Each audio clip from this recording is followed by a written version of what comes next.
پارہ نمبر 3 سورہ آل عمران آیت نمبر 89۔ لیکن اللہ تعالیٰ مہربان ہے، اللہ تعالیٰ فرماتے ہیں اعوذ باللہ من الشیطان الرجیم بسم اللہ الرحمن الرحیم اللہ مگر الذین وہ جنہوں نے تابو توبہ کی بعد اس کے من بعد ذالکا بعد اس کے وَأَصْلَحُوا اور اصلاح کی فَإِنَّ اللَّهَ تو بے شک اللہ غفور الرحیم بہت بخشنے والا نہایت رحم کرنے والا ہے۔ مگر جو لوگ اس کے بعد توبہ اور اصلاح کر لے تو بے شک اللہ تعالیٰ بخشنے والا مہربان ہے۔ یہ آیت اسی کے بعد کی ہے جو ہم نے آیت نمبر اس سے پہلے پڑھی تھی۔ پھر اللہ تعالیٰ اپنی رحمت کا بیان فرماتے ہیں کہ اس بدترین جرم کے بعد بھی، یعنی جو مرتد ہو جائے اس کے بعد بھی اگر وہ میری طرف جھکے اور اپنے بد اعمال کی اصلاح کر لے تو میں بھی اس سے درگزر کر لیتا ہوں۔ یعنی پھر اللہ تعالیٰ نے اپنی صفت غفور الرحیم یاد دلوائی کہ اللہ تعالیٰ تو غفور الرحیم ہے۔ یہ سب کرنے کے بعد بھی، یعنی مرتد ہونے کے بعد بھی اگر کوئی توبہ کر لے اور اصلاح کر لے تو اللہ تعالیٰ غفور الرحیم ہے۔ انصار میں سے جو مسلمان مرتد ہو گیا تھا، مرتد ہو کر مشرکین میں جا ملا، وہ بعد میں پچھتانے لگا اور اپنی قوم سے کہلوایا کہ رسول اللہ صلی اللہ علیہ وسلم سے پوچھو کہ کیا میری توبہ قبول ہو سکتی ہے، کیونکہ جب اس نے سنا کہ اتنی ساری آیتیں نازل ہو رہی ہیں کہ ہمیشہ جہنم کا عذاب ہے اور لعنت ہوگی اور یہ سب اس نے سنا تو اس کو بہت زیادہ پچھتاوا ہوا اور اس نے کہلوایا کہ کیا میں اگر توبہ کروں تو کیا میری توبہ قبول ہو سکتی ہے۔ اس کے پوچھنے پر یہ آیت نازل ہوئی، اس کی قوم نے اسے کہلوا بھیجا، پھر وہ توبہ کر کے آیا اور نئے سرے سے مسلمان ہو کر حاضر ہوا۔ پھر وہ حضور صلی اللہ علیہ وسلم کی طرف لوٹ آیا، اسلام لایا اور بہت اچھے سے اسلام کو نبھایا۔ یہاں اللہ تعالیٰ اپنی رحمت کا بیان فرماتے ہیں کہ اس بدترین جرم کے بعد کہ اس نے حق پہچاننے کے بعد بغض اور عناد اور سرکشی سے حق سے انکار کیا، اس کے بعد بھی جو اللہ کی طرف جھکے اور اپنے بد اعمال کی اصلاح کر لے تو اللہ تعالیٰ بھی اس سے درگزر کر لیتے ہیں۔ یعنی اتنے بڑے جرم کرنے کے بعد بھی اللہ تعالیٰ غفور الرحیم ہے، اگر کوئی انسان توبہ کر لے تو اللہ تعالیٰ اسے معاف فرما دیتے ہیں۔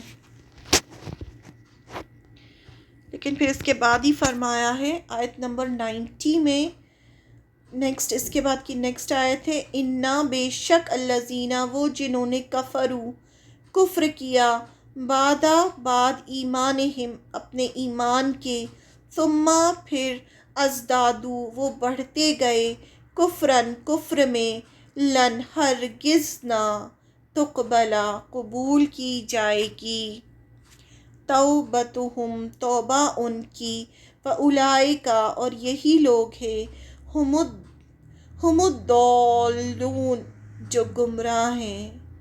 اب ایک آیت میں تو فرمایا کہ اگر کسی نے توبہ کر لی اور اپنی اصلاح کر لی، توبہ کے بعد اصلاح ضروری ہے، نیک کام کرنا شروع کر دیا، اللہ کو راضی کرنے کی کوشش کی تو اللہ تعالیٰ غفور الرحیم ہے۔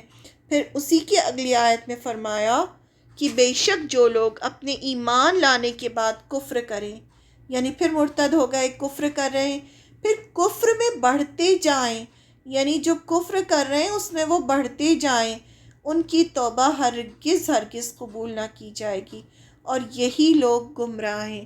گمراہ ہیں اسی لیے تو یہ ایمان لانے کے بعد کفر کر رہے ہیں۔ بے شک جو لوگ ایمان لانے کے بعد کفر کریں پھر کفر میں بڑھ جائیں، ان کی توبہ ہرگز قبول نہ کی جائے گی۔ یہاں یہ بتا دیا گیا کہ کس کی توبہ قبول نہیں ہوگی۔ اوپر والی آیت میں بتایا کہ کس کی توبہ قبول ہوگی اور یہاں بتایا کہ کس کی توبہ قبول نہیں ہوگی۔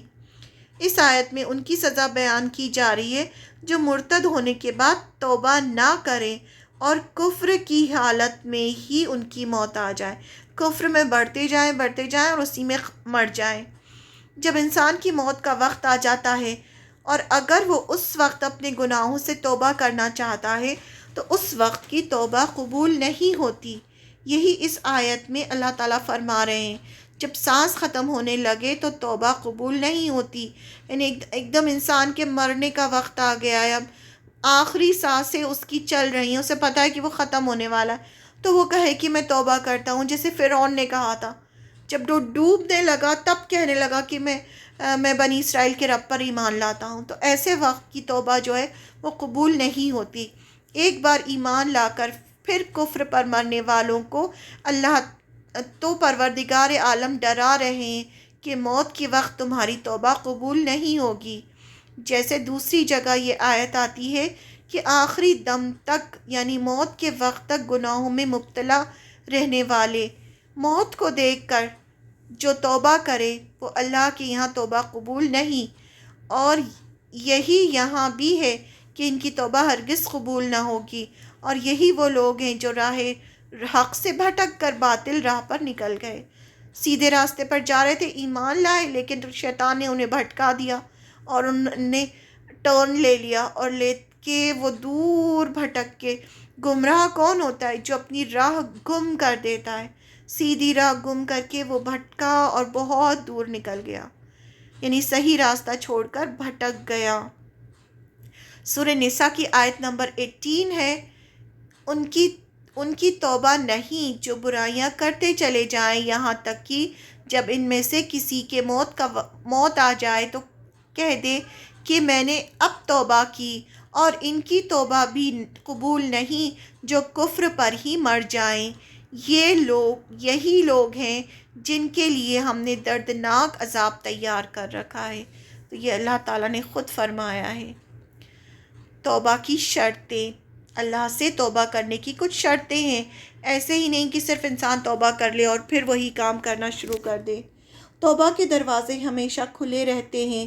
اللہ تعالیٰ توبہ کرنے والے سے محبت کرتا ہے، لیکن توبہ کرنے کی بھی کچھ شرطیں ہیں جس کے بعد ہی توبہ قبول ہوتی ہے۔ جو گناہ کیا ہے اس پر ندامت ہو، شرمندگی ہو، پچھتاوا ہو، گلٹ ہو، جو انسان کو اندر ہی اندر پریشان کرے کہ اس سے گناہ ہوا ہے۔ اس ندامت اور پچھتاوے کے بعد انسان اللہ سے معافی مانگے اور اس گناہ کو چھوڑ دے۔ یہ سب سے زیادہ ضروری ہے کہ وہ گناہ چھوڑ دے، اپنے آپ کو سدھار لے، اچھے کام کرنے میں لگ جائے تاکہ اللہ تعالیٰ اس سے خوش ہو جائیں، یعنی اللہ کو راضی کرنے کی کوشش کرے۔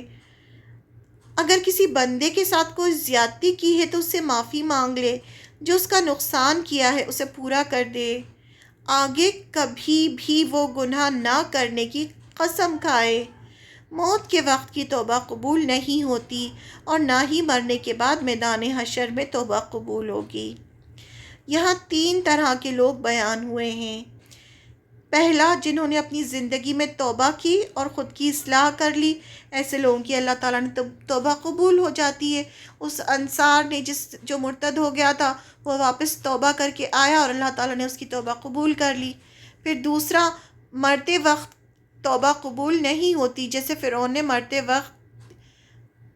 فرعون کی مرتے وقت کی توبہ قبول نہیں ہوئی، ایسے لوگوں کی توبہ قبول نہیں ہوتی۔